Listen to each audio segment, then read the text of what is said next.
कैलास राणा शिवचंद्र मोडी फणींद्र माथा मुकुट जळाई कारुण्य सिंधू भवदुःखहारी तुझविन शंभू मज कोण तारी.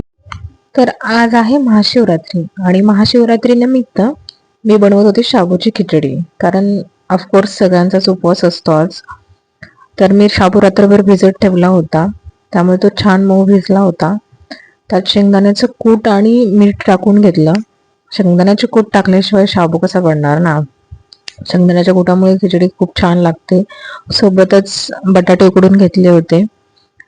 उकडलेले बटाटे शाबूचे अजून शान वाढवतात असं म्हणायला काय हरकत नाही.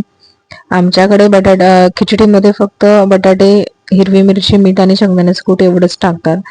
ज्यांना चालतं ते जिरे, टोमॅटो, कोथिंबीर असंही वापरतानाची लोक मी पाहिली आहेत. शिक्षणाच्या निमित्त बाहेर असताना खूप पद्धती नवीन नवीन बघितलेल्या आहेत एकच पदार्थ बनवण्याच्या.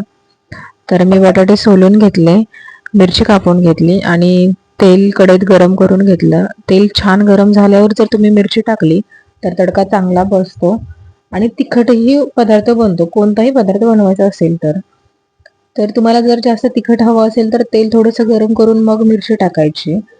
बॉईल केलेले बटाट्यांना थोडं मीठ लावून घेतलं, त्यामुळे बटाट्यांना ही चव चांगली लागते, ते सप्पक लागत नाही. आणि तेलात मिरची टाकून घेतली, बटाटे टाकले, मिक्स करून ठेवलेला शाबू टाकला, 2 मिनिटं परतून घ्यायचंय आणि नंतर थोडासा पाण्याचा शिंतोडा टाकून ते झाकून ठेवायचं. 4-5 मिनिटांनी परत ते बंद करायचं आणि झाकण लगेच काढायचं नाही.